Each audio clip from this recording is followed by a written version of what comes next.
Hello. Hi, my name is Mohini Singh. Okay, and where and when were you born? I was born in 1960. I was born in Hyderabad in a province or state in India called Andhra Pradesh. Okay, and how did you arrive on the decision to migrate to Canada? Well, my mother was a geriatric nurse and she had got her degree from Cornell University in New York. So she had been asked by various governments to come to work here, and she chose Canada. And it was because there's a severe worldwide shortage of nurses, and so we came with her. Okay, and what was the first city that you came to Canada and like where did you land? We landed in Victoria, but then Okay. we settled in Vancouver, and um, Vancouver was home for me for about 6 years. Okay, and what year was that when you moved to Canada? 1983. 1983. Okay. So when you landed in Victoria, like your plane landed over there, you got off the plane. What were the feelings that you experienced? Being in Canada for the first time. How did you feel? Yeah. First of all, when we left India, we were told that they'll rip our suitcases at immigration. So my mother had big bags made up to throw everything in. Okay. And I was quite concerned. And when the plane landed, it was just a point of check. There was a lady waiting at the exit, and she welcomed us in, looked at us, and didn't even go through our luggage, and she just said, "Welcome to Canada." And so it was. We had these big bags with, which we didn't have to use. Yeah. And then we landed in Vancouver, and it was fabulous. People were just really kind. We checked in and met my mother's brother who was at the airport, and He was already here in Canada? he was already in Okay. Canada. He'd been in Canada since he was 16. Okay, that's very nice. So you reached Vancouver and you stayed in Vancouver then? My uncle lived in Surrey, so we Okay. lived in Surrey for 3 months, and then we moved to Vancouver. And we moved into an apartment, and it turned out it was a man from Punjab who actually owned the apartment building. Okay, the And- entire building. The entire building. Okay, very and nice. he happened to come to check the building out and saw me working in the pulling weeds. And he asked me what I was doing, and I said, "Well, I'm just pulling weeds outside because I have nothing to do." And he invited us over to his house, and asked us if we would be like managers of his apartment building, and Okay. he'd give us a break in the rent. So it was fantastic. We made friends with them right off the bat, and he had a daughter my age, and so we made friends right away. So was that your first job in Canada? Pulling weeds? No. The building, being the building No, manager. actually, my first job was at Value Village because Okay. I had no Canadian experience. Okay. And I went to McDonald's. In those days, they had Manpower. So I went to Manpower, and they sent me to McDonald's. And the gentleman at McDonald's asked me if I knew what a dishwasher was. And I said, "No, I don't wash dishes." He asked me if I knew what a French fry was. I said no, and because we called them chips. Yeah, And that's right. so I didn't get a job at McDonald's. So to get Canadian experience, the only place that would hire me at the time was Value Village. So I worked at Value Village for 3 months, and then I went on to work at a credit union because I had to accumulate Canadian experience. That's right, I that's wanted right. to go to a journalism school. Okay. So Was it tough like getting a job like in the sense that you said that you didn't have Canadian experience and you were not very familiar with the System, Canadian yeah. terminologies and systems. So apart from that, were there any other difficulties in getting a job? Like Well, like no, the first I went to break in McDonald's and I didn't know that they Yeah. call a French fry, Yeah. chip was a French fry. And I didn't know at the time to how you load a dishwasher. So I Yeah. mean, that's practical. I couldn't work there. Yeah. So no, then when I went across the street to Value Village, I got a job right away, and then I got a job with the credit union. Then I went to journalism school, and I got jobs after that. Okay. And bear in mind, at the time, I had a very thick Indian accent, and I didn't know much about reporting and so on. So it was a very steep learning curve for me. But it hasn't been as much of a struggle, any more of a struggle than it would be for anybody else. Yeah, that's right. That's true. That's true. And like so and like if I was to ask you, like, just summarize your first 5 years in Canada, what would you like to share, regarding your first 5 years in Canada? What were the struggles? What were the challenges? What were the good things? Well, Oh, you know what it is, first of all, the weather. yeah. We're not familiar with the weather at all, right? And driving on the wrong side of the road, I failed my driver's test twice because I got so nervous I pulled the car on the wrong side of the road. Yeah. So, there are challenges. These are just challenges of adjusting to a new land. I would turn the light on the wrong way because the switches go the other way in India. Yeah, that's right. That's right. I'd shut the tap the wrong way and tighten it so tight I'd forget how it comes on. These are just things. Little these are things, but they add up. Yeah. Yes. And the learning curve on how to adjust in a new country is very, very steep. Social norms, social nuances, you don't know all that. I remember going to journalism school, and it was very relaxed at BCIT. The students went out with the professors. They went out for drinks afterwards. If there were student parties, the professors would come. I wasn't used to that. I just Yeah. thought that was just, oh my goodness me, terrible. But that's the way it is here. We're more relaxed. Whereas in India, when I went to university, there was a definite Yeah, hierarchical structure. the professor and the students did not socialize, and so they're just learning. It's a very steep learning curve. The first 5 years is a very steep learning curve. Yeah. And like, again, during your first 5 years in the 1980s, right? So, how prominent was the Indian community in Vancouver where you were? Were there a lot of people? Like, can you tell us something Ishpreet, about I'm the looking community? straight at the camera. Should I be looking at you? That's fine. It doesn't matter. You can look Okay. anyway. All right. Sorry. Will you edit that, right? I'll edit that part. Yeah, Yeah. okay. Yeah, yeah. So I'll again start the question.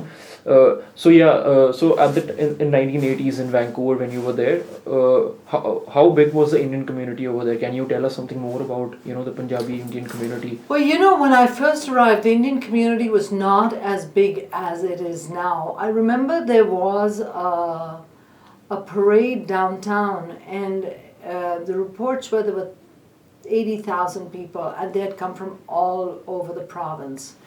So I remember even in Surrey, there weren't that many Indian people from India.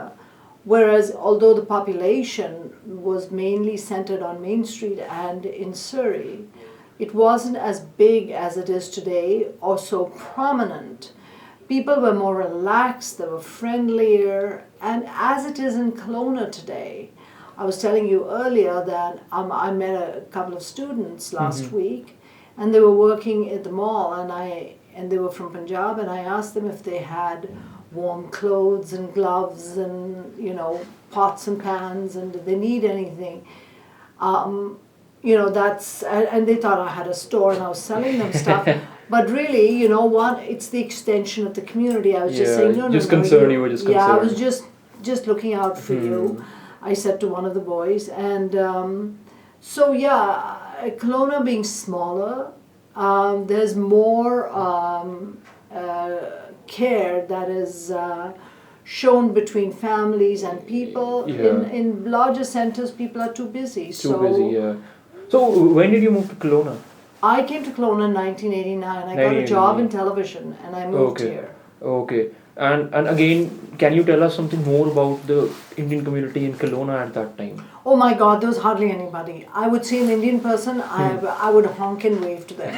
And one day a superstore had just opened, and I saw a whole bunch of people from India going in there to shop, and I thought, maybe I can get spices here. Yeah. And every time I'd walk down the aisles, if I'd see a person from India, I'd stop, hug them, and ask them who they were. So the community was quite small then, but we have grown, and it's the price of the land which has attracted people, and families, when they move here, they bring in their other families and so on and so forth, and opportunity. So in many ways the community has grown, the entire community has grown, and so has our Indo-Canadian community. That's very nice to know. And another question I have is regarding the same thing. In the 1989s, early 1990s in Kelowna, did they used to, since the Indian community was very small, did they used to celebrate, festivals like Diwali, Vaisakhi, or any? No, we had the Gurdwara, Yeah. and of course they do Gurpurab and they celebrate the festivals. But at that time there was no Hindu mandir. Yeah. Now there's a mandir in Summerland, and Okay, Summerland. so Okay. Near Peachland, right? yes, Yeah. south of Peachland. Oh, okay. So now we have the Vaisakhi parade, Nagar Kirtan, which is fantastic. Fantastic, yeah. And we have two gurdwaras. Both the gurdwaras celebrate Diwali and other festivals, and well attended as well. That's good, that's good. And another question I want to ask you is, like back in the 1990s, at that time, how was the relation of the Punjabi community with the other communities over here? Like say the First Nation people or people from different countries, other communities settled in Kelowna. How were the relations on the whole? I would say honestly, when I first came, I was the first Indo-Canadian on the air, so the population here, Kelowna the central Okanagan was largely Caucasian. Okay. So it was a little bit of an adjustment, but you know what? I was well received. I have nothing bad to say, and with the Indo-Canadian community and the larger community, we didn't have. There could have been individual incidents, but we didn't have any major ones. Okay. Major outbursts of racism or anything. Okay, like that's that. very good to know. And so like there's a Lakha Road over here, named after Lakha Road. Yeah. So Lakha. Lakha Singh. Okay. Lakha Singh was a pioneer. Lakha Singh had no children. He had a wife in Punjab, but I am told he had a Canadian wife who was a member of the West Bank First Nation, with whom he had 2 children. Okay. But no one really has identified as to who the 2 children are. So they don't know who they are, where they are. Yeah, Lakha Singh he had a lot of property, a lot of land, and when he died, his wife came, and there was some suggestion that the lawyer had usurped the land or taken the land away, and his wife went back penniless. I don't know what the whole story is, but all I can tell you is Lakha Singh had no heirs that are known to the community. Okay, so we don't know much. No, just the story goes that he had a yeah. Canadian wife who was a member of the West Bank First Nation, with whom he had 2 children. Okay, so are there any other kind of places of significance in Kelowna that have an association with the history? Just like Lakha Road, named after the property you owned. Our people came here, and it was the draw for the land that brought people here. It was the agricultural ability that brought people here, and even today, the farming community is so vibrant because of the Punjabi people. All our people seem to gravitate towards agriculture. Right now, the shining key points are the 2 gurdwaras in Rutland. Very nice. Anything else that you want to share with us, just about your experience in Canada, or any stories about the Punjabi people in Kelowna? Okay, I'll tell you, what my general feeling is, that we're very fortunate to have come to Canada. We're very fortunate to be able to live here. We're the lucky ones, and it's really, this is my philosophy. I feel it's important for us as a community to give to Canada, to help build Canada and keep Canada the world-class country it is. We're very fortunate. We get to practice our own religion without any interference. In fact, we're encouraged to practice our beliefs, and we do so proudly. If you come to the Nagar Kirtan, so many non-Indian people come. It's amazing. The RCMP participates. The people, different agencies that come, And it's a very long parade, but it's open to the public. We feed everybody, and it's a joyous moment. Diwali at the mandir, same thing. We have non-Indians who come. We serve them dinner. It's a joyous moment, and that's the way it should be. Should be, yeah. And so what we're living is as close to utopia as it can get. So it's really important for us as immigrants to also contribute to the enhancement and the betterment of Canada. Canada, yeah, that's true. And I believe that you made a video also about the Yeah. Punjabi community's history. I Can did that. you tell something about that? Yeah, in 2006, on Kelowna's 100th birthday, I felt it was important. I was in television in those days, and I felt it was important to document the history of our Indo-Canadian people in this region. And there had been stories, but nothing had been documented. So I produced the video, and in that I found out that there was a time when this one family wanted to move to Kelowna from Rutland, and Rutland wasn't part of Kelowna then. And there were some people who were wanting to deny them occupancy permits because they didn't want them in their neighborhood. But conversely, the rest of the neighborhood fought them and welcomed the Indo-Canadian family in. So there are stories like that that are feel-good stories that really signify the essence of humanity in Canada. Yeah, that's right. It's very good. और बढ़िया और कुछ आप share करना चाहते हो? और तुसी दसो. Main था यही से questions. You know what? And I'll tell you one more thing. And I said this on a national TV interview too. That today the agricultural belt in the Okanagan is vibrant because of the Indo-Canadian community. Today we have agriculture because of the Indo-Canadian They've community. contributed a lot. A lot, 60%, I would be safe to say upwards of 60% of the farmers here are of Punjabi background. So we have to take pride in the fact that our community is thriving, working hard, and thriving and doing well.